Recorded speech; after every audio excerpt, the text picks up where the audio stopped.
बोलिए महर्षि दयानंद सरस्वती की।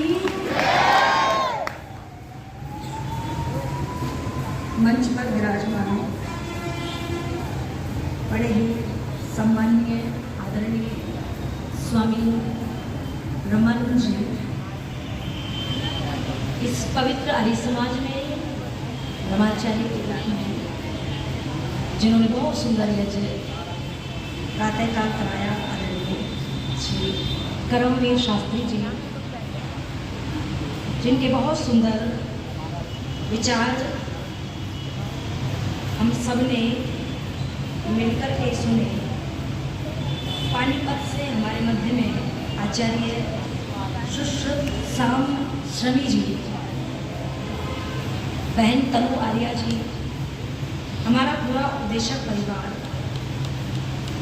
इस पवित्र आर्य समाज के संरक्षक चौधरी बदरूराम आर्य, गोपीचंद आर्य जी, प्रधान श्री चौधरी हरि सिंह सैनी जी, कार्यकारिणी प्रधान श्री देवेंद्र सैनी जी, मंत्री श्री नरेंद्र पाल निगलानी जी, कोषाध्यक्ष आदरणीय श्री सत्य प्रकाश गोयल जी,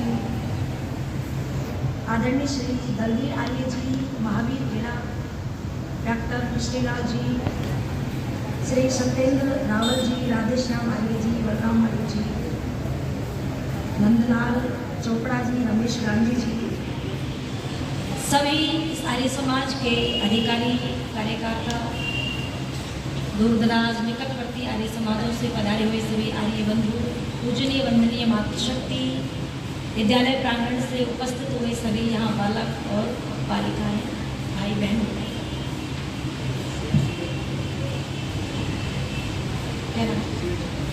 श्री सेठ जगदीश जी, पारितोषिक जो है ये 2000 रुपये मुझे दे करके गए। एक बार करतल ध्वनियों से अच्छा, हाँ, सबको दे करके गए ही, जो हमारा पूरा उपदेशक परिवार है, 2000 रुपये का बहुत बहुत धन्यवाद। सबको अलग अलग दिए 2-2 हज़ार रुपये। अच्छा, किसी को 5 से बहुत बहुत धन्यवाद। टाउन आर्य समाज के प्रधान हैं, धन्यवाद जी। वैसे बहुत सुंदर आर्य समाज है, उस समाज के अंदर आने का कभी सौभाग्य नहीं मिला। यहाँ तो मतलब 4थी या 3री बार आने का सौभाग्य प्राप्त हुआ। आइए थोड़े से विचार आपके मध्य में रखने का प्रयास करती हूँ समय के अंतर्गत।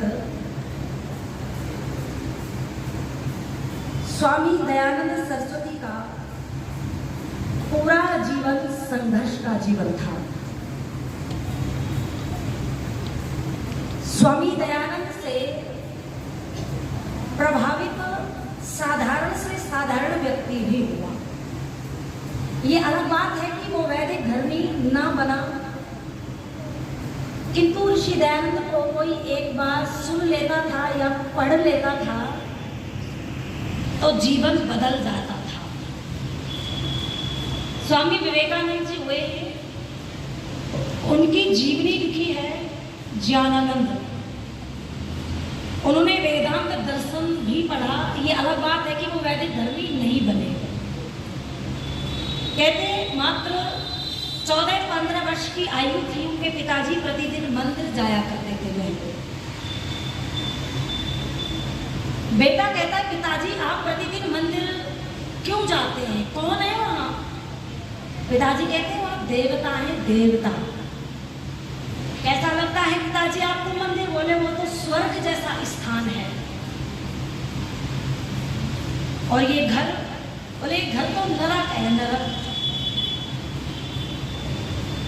बेटा कहता है, पिताजी फिर तो आप बड़े दुर्भाग्यशाली हो, प्रतिदिन आप स्वर्ग जैसे वातावरण मंदिर में जाते हो और फिर लौट करके इस नरक में आ जाते, तो आपसे बड़ा दुर्भाग्यशाली तो कोई है ही नहीं। कहते हैं पिताजी ने बालक के गाल पर थप्पड़ मारा और ये कहा कि तू खुद तो मंदिर जाता नहीं, मुझे उपदेश देता है। तो वो बालक कहता है, पिताजी जिस दिन मुझे ये पता चल गया कि इस संसार के अंदर माता पिता से भी बढ़कर के कोई देवी और देवता हैं और घर से बढ़कर के अन्यत्र कहीं स्वर्ग जैसा वातावरण है तो फिर मैं लौट करके इस घर में नहीं आऊंगा। ये प्रभाव किसका था बहनों? ये प्रभाव स्वामी दयानंद सरस्वती का था। कोई एक बार ऋषिवर को सुन लेता था, तत्काल वही विचारों में परिवर्तन आ जाता था। स्वामी दयानंद सरस्वती जब मंच से खड़े होकर के जाते थे तो कहते हैं कि लोग प्रांगण में से जब उठ करके अपने घर जाते थे तो शिष्य जो लोग थे वो टोकरियां भर लिया करते थे। किससे भर जाती थी टोकरियां? कहते हैं जो अंधविश्वास के लाल, काले, पीले जो धागे लोगों ने बांधे हुए होते थे, जो गंडे ताबीज लोगों ने गर्दन में बांधे हुए होते थे, उनको तत्काल वहीं छोड़ करके ये बदलाव उनके जीवन में तुरंत आता था। आप पढ़ करके देखो पंडित राम प्रसाद बिस्मिल के जीवन को। पंडित राम प्रसाद बिस्मिल आर्य समाज में एक स्वामी सोमदेव जी का प्रवचन सुना और सत्यार्थ प्रकाश पढ़ा। इसका जीवन दुर्गुणों से बर्बाद था, सारे दुर्गुण जीवन में। किंतु जब आर्य समाज का सानिध्य मिला तो अपने पूरे जीवन को राष्ट्र हित में क्या कर दिया? न्योछावर कर दिया। पिता कहता है आर्य समाज जा रहा है तो सुन जा मेरी बात, या तो तू आर्य समाज ही जाएगा आप और या फिर इस घर में रहेगा। या तो आर्य समाज को चुन ले या पिता के घर को चुन ले। राम प्रसाद बिस्मिल कहते हैं पिताजी आर्य समाज मेरी माँ है, मैं आर्य समाज नहीं छोड़ सकता, आपका घर छोड़ सकता। और तत्काल कहते हैं उसी समय पिता के घर को छोड़ दिया। पंडित राम प्रसाद बिस्मिल के जीवन में देखना चाहते हो ऋषि दयानंद का प्रभाव तो पढ़ो उनकी एक आत्मकथा। उसमें लिखा है कि स्वामी दयानंद सरस्वती जब इस संसार को छोड़ करके गए तो उन्होंने, आप सब जानते हैं जो आर्य लोग बैठे हुए हैं, ऋषिवर ने ईश्वर स्तुति प्रार्थना उपासना के मंत्रों का पाठ किया। उसमें सबसे प्रिय मंत्र जो था विश्वानि देव सविता दुमितानि परासुर यद भद्रम तन्न आसुर। महर्षि दयानंद सरस्वती के बाद में इतिहास किसी व्यक्ति ने, नौजवान ने दोहराया तो वो पंडित राम प्रसाद बिस्मिल ने दोहराया। कहते फांसी से कुछ दिन पहले माँ मिलने के लिए आई थी। माँ मिलने के लिए आई है तो पंडित राम प्रसाद बिस्मिल की आंखों में जो है सुर्खी है। आज पंडित राम प्रसाद बिस्मिल थोड़ा दुखी है, आंखों में आंसू छलक आए। माँ कहती है बेटा तो बड़ा बहादुर, राष्ट्र के लिए तो अपने प्राणों की बाजी देने जा रहा है, तुझे मैं यूं रोता हुआ देख रही हूं तो मुझे अच्छा नहीं लगता। कहीं ऐसा तो नहीं है फांसी के डर से तो डर रहा है? राम प्रसाद बिस्मिल कहता है मां तू जैसा सोच रही ना वैसा नहीं है। मेरी आंखों में आंसू इसलिए आए हैं कि मैं देश धर्म जाति के लिए तुमने प्राणों की बाजी लगा करके जा रहा हूं, किंतु तू भी तो मेरी माँ है, जैसे राष्ट्र माँ होती है, धरती माँ है, इसकी सेवा के लिए तो मैं अपने प्राणों की बाजी लगाने के लिए तैयार हूं। किंतु माँ मैंने तेरी सेवा में की। देखो माँ तो माँ होती है। कहते हैं जब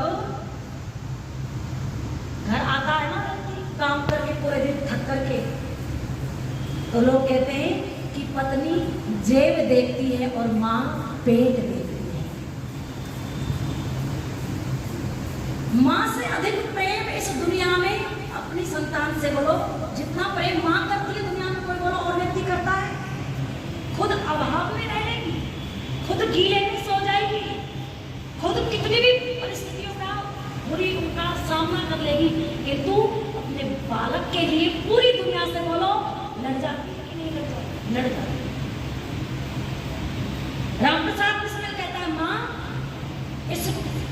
बेटे को जन्म देने वाली माँ तू है और मैं तेरी सेवा इन हाथों से ना कर सका तो ऐसा लगता है जीवन में कुछ अधूरा रह गया, इसलिए रो रहा हूँ। कहते हैं जिस दिन पंडित राम प्रसाद बिस्मिल को फांसी चढ़ाई गई, फांसी पर लटकाया गया, उस दिन, ये उनकी आत्मकथा में नहीं है ये बात, ये उपनिषद कहते हैं, विद्वान कहते हैं, उस दिन पंडित राम प्रसाद बिस्मिल की माँ की आंखों में आंसू थे, ना कि पंडित राम प्रसाद बिस्मिल की आंखों में आंसू थे। तो उस दिन पंडित राम प्रसाद बिस्मिल अपनी माँ से ये प्रश्न करता है, माँ जब मैं रोया था तो तूने प्रश्न किया था, मैंने उत्तर भी दिया था कि माँ तेरी सेवा ना कर सका इसलिए रो रहा हूँ, अब बता तू क्यों रो रही है। तो उस दिन पंडित राम प्रसाद बिस्मिल की माँ कहती है, बेटा जब तू इस भारत माता के लिए फांसी टूट जाएगा अभी थोड़ी देर में, तो नौजवान प्रेरित होकर के, प्रेरणा लेकर के, देश की माताएं जो हैं उससे प्रेरणा लेकर के अपने गोदी के लालों को मातृभूमि के लिए मिटने के लिए, फांसी पर चढ़ने के लिए न्योछावर कर देगी।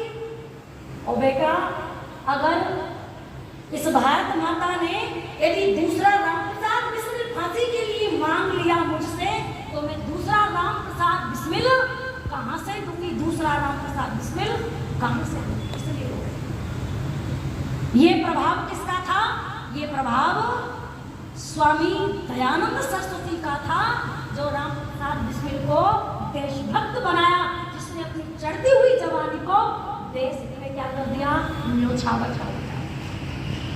वीर सावरकर वो कहते हैं कि इस हिंदू कौम की रगों में जो खून जम चुका है, यदि उस खून में उबाल लाने वाला कोई ग्रंथ है तो वो क्या है, सत्यार्थ प्रकाश है। सत्यार्थ प्रकाश को पढ़ करके कितने नौजवानों ने जो है शहादत दे दी, अपने शरीर को क्या बना करके, संविधा बना करके यज्ञ कुंड में क्या कर दिया, आहूत कर दिया। इसलिए वो गीत की कुछ पंक्तियां मैं गाया करती हूँ, क्या कि मेरे देश के जवान हो, मेरे देश के जवान लड़े सीना तान तान, हुए सैनिक वीर कुर्बान, बाजी लाई जान की कहानी हिंदुस्तान की, बाजी लाई जान की कहानी हिंदुस्तान की। मेरे देश के जवान लड़े सीना तान तान, मेरे देश के जवान लड़े सीना तान तान, हुए सैनिक वीर कुर्बान, बाजी लाई जान की कहानी हिंदुस्तान की, बाजी लाई जान की कहानी हिंदुस्तान की। अरे आओ तुम्हें सुनाऊं, आओ तुम्हें सुनाऊं कहानी हिंदुस्तान की। मेरे देश के जवान लड़े सीना तान तान, मेरे देश के जवान लड़े सीना तान तान, हुए सैनिक वीर कुर्बान, बाजी लाई जान की कहानी हिंदुस्तान की, बाजी लाई जान की कहानी हिंदुस्तान की। लाजपत राय भगत शेखर ने खेली खून की होली, लाजपत राय भगत शेखर ने खेली खून की होली, उन बहादुर वीरों की हो गई अमर टोली, उन बहादुर वीरों की हो गई अमर टोली। घर बार सब छोड़ा, नाता कुटुंब से तोड़ा, घर बार सब छोड़ा, नाता कुटुंब से तोड़ा, न परवाह महल मकान की। मेरे देश के जवान लड़े सीना तान तान, मेरे देश के जवान लड़े सीना तान तान, वो सैनिक वीर कुर्बान, लाई जान की कहानी हिंदुस्तान की, बाजी लाई जान की कहानी हिंदुस्तान की। महारानी लक्ष्मीबाई माना महारानी लक्ष्मीबाई, महारानी अपनों ने घात किया, एक बेटे को जन्म दिया, उस बेटे को भी जहर दे दिया और पति को भी जहर दे दिया, विधवा हो गई। एक विधवा स्त्री के अंदर कितना साहस, बुंदेलहर बोलो के मुख हमने सुनी कहानी थी, खूब लड़ी मर्दानी वो तो झांसी वाली विधवा है, अंग्रेजों ने झांसी से निकाल दिया। घोड़े पर सवार होकर के बेटे को कमर में बांध करके वो युद्ध किया, अंग्रेजों के दांतों तले समेत सरवा दिए। अंग्रेज लिखता है उस 1857 की क्रांति में यदि कोई सर्वश्रेष्ठ योद्धा था तो वो झांसी वाली रानी थी। महारानी लक्ष्मीबाई माना कब डरता, महारानी लक्ष्मीबाई माना कब डरता, रणभूमि में आई लिया बांध कमर लड़का, रणभूमि में आई लिया बांध कमर लड़का, वो रानी लड़ी थी डट डट कर, रखा न कभी कदम हट कर, वो रानी लड़ी थी डट डट कर, रखा न कभी कदम हट कर, वो भूमि लहूलुहान की मेरे देश के लड़े सीना तान तान, वो सैनिक वीर कुर्बान, लाई जान की कहानी हिंदुस्तान की बाजी, लाई जान की कहानी हिंदुस्तान की। अरे आओ तुम्हें सुनाओ, हाँ आओ तुम्हें सुनाओ कहानी हिंदुस्तान की, मेरे देश के जवान लड़े सीना तान, मेरे देश के जवान लड़े सीना तान, वो सैनिक वीर कुर्बान बाजी, लाई जान की कहानी हिंदुस्तान की बाजी, लाई जान की कहानी हिंदुस्तान की। था क्रांतिकर्ता नेता वो बाबू बंगाली, था क्रांतिकर्ता नेता वो बाबू बंगाली, जिसने सिंगापुर जाकर हिंद फौज अपनाई, जिसने सिंगापुर जाकर हिंद फौज अपनाई, चले थी दन्नादन गोली वो खोली जाने अनमोली, चले थी दन्नादन गोली वो खोली जाने अनमोली, वो घटना वायुयान की, मेरे देश के जवान लड़े सीना तान तान, मेरे देश के जवान लड़े सीना तान तान, वो सैनिक वीर कुर्बान बाजी, लाई जान की कहानी हिंदुस्तान की बाजी, लाई जान की कहानी हिंदुस्तान की। जोरावर फतेह सिंह भाई दोनों चिने दीवारों में, जोरावर फतेह सिंह भाई दोनों चिने दीवारों में, वीर कुछ फांसी पर लटके कुछ जले अंगारों में, वीर कुछ फांसी पे लटके कुछ जले अंगारों में। इतिहास गवाही है ताजा कविताएं है, इतिहास गवाही है ताजा कविताएं है, अमर सिंह नौजवान की, मेरे देश के जवान, मेरे देश के जवान लड़े सीना तान तान, हुए सैनिक वीर कुर्बान बाजी, लाई जान की कहानी हिंदुस्तान की बाजी, लाई जान की कहानी हिंदुस्तान की बाजी, लाई जान की कहानी हिंदुस्तान की बाजी, लाई जान की कहानी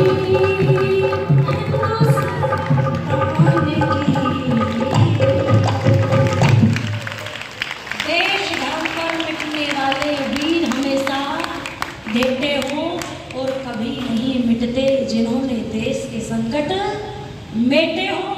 सौभाग्य यही, श्रृंगार यही जो मौत के साथ लपेटे हो, और खेमचंद धन धन वो जगनी जिसके ऐसे बेटे हो। साहस बढ़ाए बच्चों का, वो ममतानी होती है और देश धर्म पर मिटे जो उनकी अमर कहानी होती है। माताओं ने वीर बनाए और बहनों ने बनाए भाई, पत्नी बनकर पति बनाए, ये है तुम्हें चतुराई। देश धर्म जाति का फिर से सबको पाठ पढ़ाओ, समय आ गया माताओं तुम जागो। देश को जगाने का काम किया माँ जीजाबाई ने। छत्रपति शिवाजी को बोलो 17-16 वर्ष की आयु में क्या बना दिया था? पूर्ण योद्धा बना दिया। माँ कहती है बेटा ये जो सामने किला है ना, ये तेरे बाप दादाओं का किला है। ओ बेटा, जिस दिन के लिए मैंने अपनी छाती का गरम गरम दूध तुझे पिलाया है, उस दूध का कर्ज चुकाने का समय आ गया। बुद्धिमान था, बलवान था, चतुर भी था।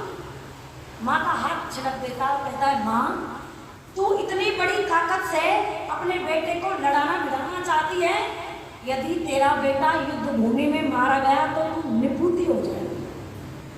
माँ कहती है तू कायर, डरपोक, यदि मुझे पहले पता चल जाता कि ऐसे विचार तेरे अंदर पनप रहे तो मैं तो तुझे बचपन में ही मार देती, गोद में ही कत्ल कर देती तेरा।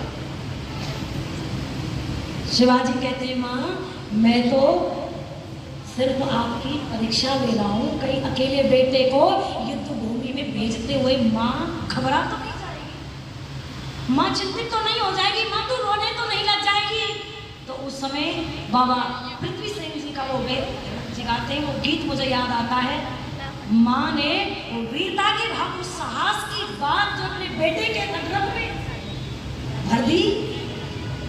जिस माँ ने कहा ना कि प्रातःकाल होते ही ये जो दुश्मनों का झंडा लहरा इस जगह पर में केसरी रंग का ध्वज जाती है, प्रातःकाल वो सूर्य की पहली किरण पड़े तो केसरी रंग के ध्वज के ऊपर पड़नी चाहिए। माँ ने बड़ा तो माता जो है कहती है तल्ला तल्ला लोरी, दूध बड़ी कटोरी, दूध में बतासा और मन न करे, डराती थी बाबा को, सो जा हुआ रहे, सो जा, दूध भी बंदर आ जाएगा, डराती है कि नहीं डराती?